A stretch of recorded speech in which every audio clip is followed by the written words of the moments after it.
Hey, what is up, guys? John here to give you an honest review of the ON3 turbo kit. This is my 2010 Mustang GT. D-badge, as you can see. I've just got this one left to shave off, and I'm not sure what I'm going to do with that quite yet. Pay no mind to this LS3 swap 68 Firebird or this 70 SS Chevelle. It's not the topic of the video today. We're talking about the ON3 turbo kit, pros and cons, what I love about it, what I hate about it, and if you should buy it or not. All right, let's get into it. This is going to be a one-take video because I don't have the editing software down yet. I'm a YouTube noob, so just bear with me. Starting off, the price point is great. If you can save for it, if you have it to spend, it's definitely worth it. It's a pretty good made kit. It does have its flaws, and we will go over some of those right now. So, got the hood popped. Let me show y'all real quick.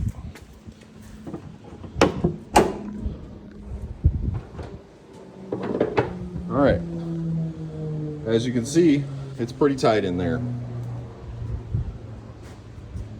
Not a whole lot of wiggle room for anything.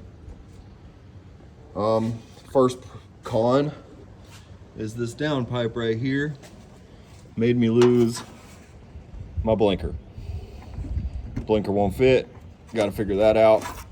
So now I have condensation in my headlight. Should have put some tape over that. Hindsight's 50-50. 2020. It is what it is. Yeah, I wish I would have taped that, but that's the first thing. I don't know if I could have routed it any differently and kept that from happening, but it is what it is, and we are where we are. Side note, don't ever buy headlights from Amazon. It's an old car, 2010, like I said. Bought new headlights. These things are on the brink of unadjustable. When you do adjust them, they last in that adjustment position for about 25 minutes, and then they're down at the ground again. Don't buy them from Amazon. I was just trying to save some money, make the car look a little bit better, get the fog headlights out, and yeah, big mistake. Don't do it, won't ever do it again. Just drop the money on OEM or some nice ones like Raxium or something. I don't know if those are any good. I haven't tried them yet. See them on a lot of cars, but just take my advice, stay away from Amazon headlights. Second thing, intercooler. This thing is the heaviest intercooler I've ever seen in my life. It is like a cast iron. I know it's not literally cast iron, but it is very heavy. I had to do a lot of trimming to my, I guess you'd call it my bottom balance here. Had to do a lot of trimming to it, and I still didn't do enough. That's why you can see the separation here. Didn't separate on that side, but a lot of separation here. I still have to take this back off, the bumper back off, retrim it, and put it back on. But other than that, it only comes with one support. You're going to have to fabricate another one. There is no ifs, ands, or buts about it. You're going to have to relocate your power steering fluid. That's the relocation spot that I chose. You're gonna have to do that. Second thing, when you're venting your crankcase pressure, this right here, I highly suggest a catch can. You will blow oil out of that vent, and you will lose oil, so you're going to want to check on your engine oil. I'm going to get catch cans. I got it run on both sides. I do blow oil out of those vents. Not a whole lot. It's not like a quart or anything, but it's enough. Another thing would be the headers. If I were y'all, let me see if I can get those to focus. See, they're nice. I've been getting them hot, you can see. If I were y'all, I would just stick to the stock manifolds. To be honest with you, the headers added so much more work, having to lift the engine up. Especially the starter side. It was aggravating, to say the least. Huge pain in the ass, massive pain in the ass. Needed the turbo blanket. I'm going to order that. I've been keeping an eye on this right here. I know it's really close to the turbo. Been keeping an eye on that. I'm not seeing any warping or any heat or anything like that, so I think we might be all right. But once my turbo blanket gets on there, we should be good to go. This is the 70 millimeter ceramic ball bearing with the billet wheel. I love it. It's an entry-level turbo, but good thing about this kit is you can upgrade it. Doubled my horsepower, doubled my torque. Very impressed with it. I also have my tuner to thank, Triple X Automotive out of Pensacola, Florida. He really made everything come together. If it wasn't for him, I would have been dead in the water on this kit quite a few times. I've got Deutschwerks 75 or 78 pound injectors, stock fuel rail, stock internals right now. I'm having Panhandle Performance build my engine, but back onto the kit. Okay, big problem with the ON3 kit, and if you guys are listening, if ON3 somehow sees this, your oil filter relocation module. So whenever you hook this kit up, you are going to have, and there's no way I can show you guys from here, it's too packed up. I can't even get underneath the car to show you, or I would, I promise I would. You have to relocate your oil filter. The kit comes with an oil filter relocation kit. It works great, but do not, under any circumstances, use those cheap Chinese clamps that they include in that kit. I almost lost my engine because of it. If you follow me on Instagram or if you follow me on Facebook, you'll see why. But I dynoed it, got it home. It was $498 to the wheels. No, 490 to the wheels, 498 torque. Got it home. Me and my dad jumped in the car, took it for a pull. Me and my wife jumped in the car, took it for a baby pull because I don't hot rod it with her in it, but took it for like a little baby pull just so she could feel it, and the whole car just filled up with smoke. I thought I blew the engine. I shut it down super fast. Thought I blew the engine. We limped it home. Luckily I was right down the road from my house. We limped it home. I thought I blew it. I parked it, brokenhearted, had it out of the dyno for 45 minutes after driving an hour home in it. I thought I was screwed. Called the tuner. He said, man, you might want to check and see if you blew an oil line. I got up underneath there, and it was one of those cheap Chinese clamps that I'm telling you, if you get this kit, do not put those cheap Chinese clamps on there. They are about this wide. You need clamps about that wide. So do not, under any circumstances, put those clamps on there that comes with this kit. And ON3, if you're watching it, stop using those clamps, man. Charge whatever, $50 extra, $20 extra, put those good clamps on there, because I almost lost the motor because of those clamps. And even if I am the only person that it's ever happened to, that's still reason enough to change your clamps over. They're obviously not supporting the pressure of oil needed out of those cheap little Chinese clamps. Anyways, what else? The kit was aggravating, to say the least. You're going to need some time. You're going to need garage experience. It is a pain in the ass. It's a knuckle busting job. It will take you a while to do it. Ground clearance is a problem in a lowered Mustang. As you can see, my Mustang is low. I do have a lowered Mustang. It's on springs, I think 2.5 inches drop in the rear, 2 in the front. It is low, and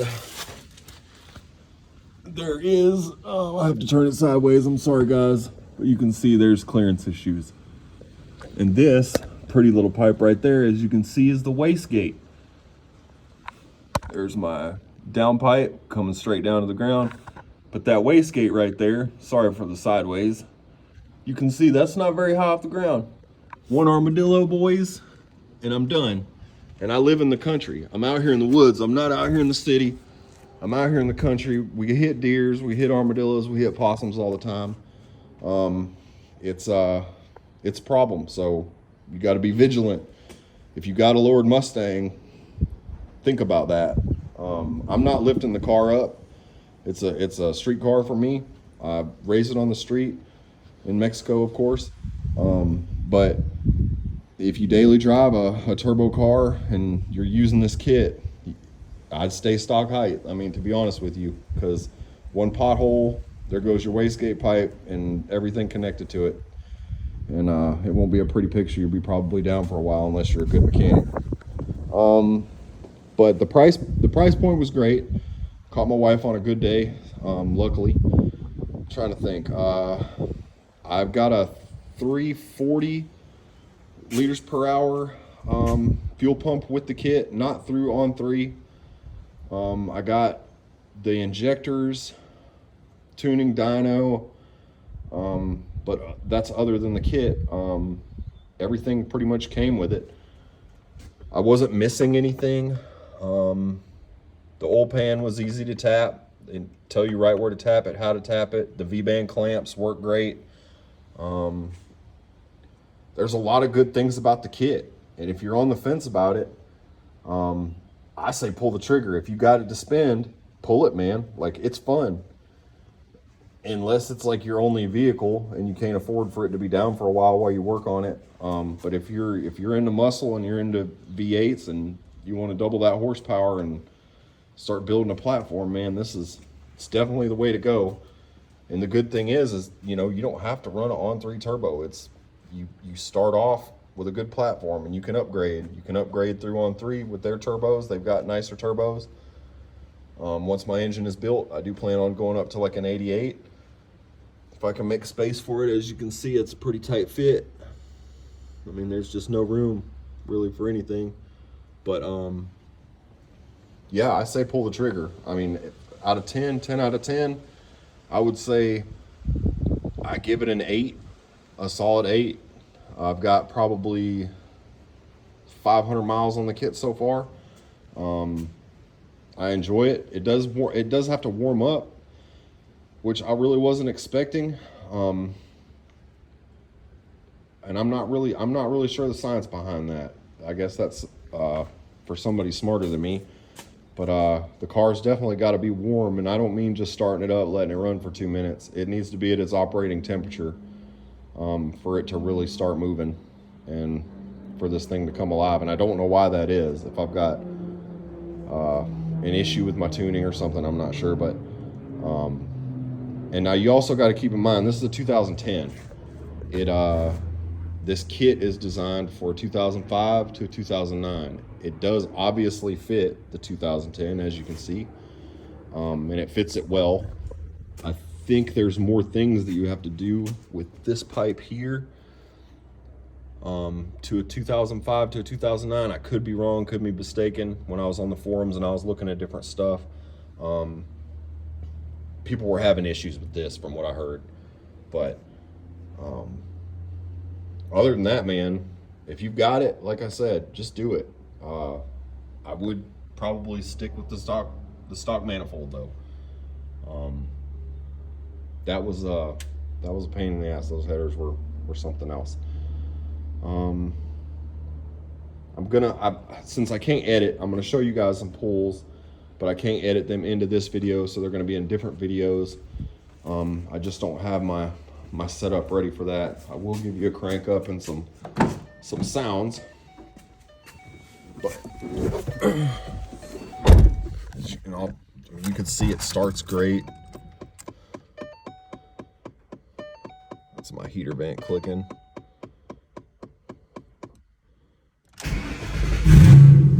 See, fires right up. Sounds good.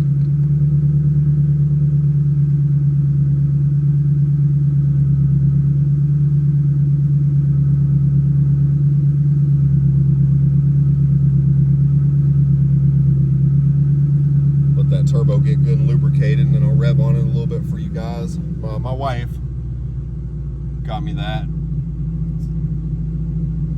just as a reminder.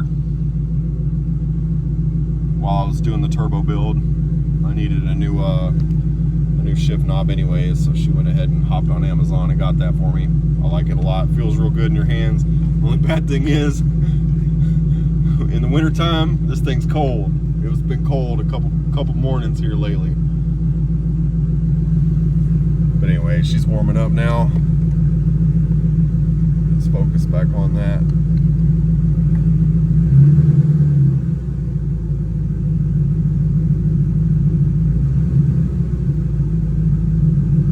And the daily drivability of this thing is great. I will tell you that. It daily drives great. 55 on the highway. We live on county roads and stuff, work on county roads, drive on county roads. The daily drivability of this thing is awesome. But it is so hard to stay out of the pedal on this thing, to stay out of boost. Very, very, very difficult. Gas mileage is just horrible in the pedal, man. You stay out of it, you're still good, but when you're in the pedal, it is bad. All right.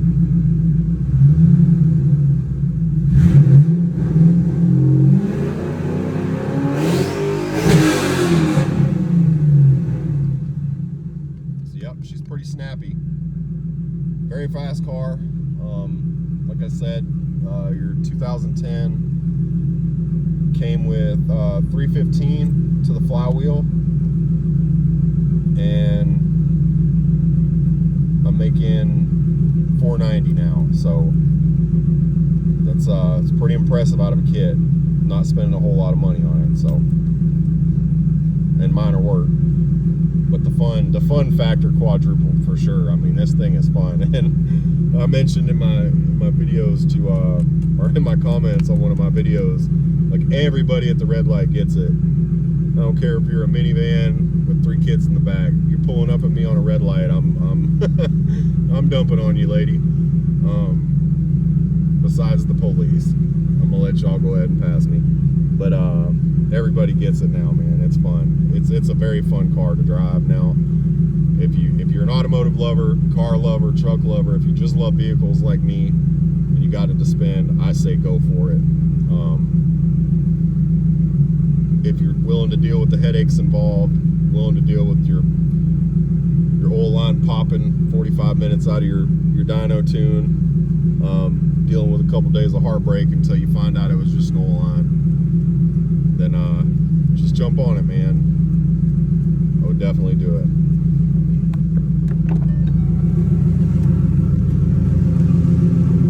Alright. Oil should have cycled out of that turbo nice. Always let it run for a bit, idle down for a bit so your oil don't pool in there. Also, you need to know about clocking a turbo as well. Man, that thing is nice. Yeah, baby. Veterans are gonna know, but 12 and 6, clocking your turbo, making sure your oil inlet is at 12 and your oil drain is perfectly at 6. Don't mess around with it. Quick story on this Firebird. I gave this to my father for his birthday. This is a 68 Firebird. LS3 swap. Super nasty car. Custom from the ground up. Custom interior. Custom gas gauge bezels. I know I said I wasn't going to make a video on this, but it's too tempting. This thing is just so nasty. Got a manual shifter right there on that toggle switch. Programmable transmission, all of it. LS3. It is a very, very fun car to drive. Extremely unstable. Does not like to be stable when she drives. But anyways, like I said, if you're on the fence for an ON3 turbo kit, I say go for it. If you got a 05 to 2010, this is what I can speak on, and you want to have fun in your car, and you can drive it responsibly, do it, man. Just do it. Life's short. Give them the 222. But with that being said, guys, appreciate it. Like the video if you liked it, if you learned anything. Correct me if I messed something up. Like I said, I've been into cars my whole life, but I'm no expert. I'm always down to learn. But hope everybody's having a good day. Hope y'all enjoyed the video. Hope y'all pick something up, man. Like, you know, we could all die in a damn car accident tomorrow. Some of us might not even wake up. So if you got it to spend, you want to go go a lot faster in your hot rod and have some fun at your car meets and pulling on randoms at the red lights and going down the interstate, then do it. On3 is the way to go. Lethal Performance is who I got mine through. Jared at Lethal Performance is awesome. Shout out to Jared at Lethal Performance. Great guy, even though he calls my car a pheasant because it's the 2010. It's like the bastard year of the Mustang. Yep, go check them out. That's who I got my injectors through and my fuel pump through, who I get all my stuff through. They never sent me a sticker though, assholes. But other than that, man, yeah, do it. Do it, bro. See you in the streets, man. Tag me if you're close. We'll line them up. Loser buys lunch. Appreciate y'all. Much love. Y'all have a good one.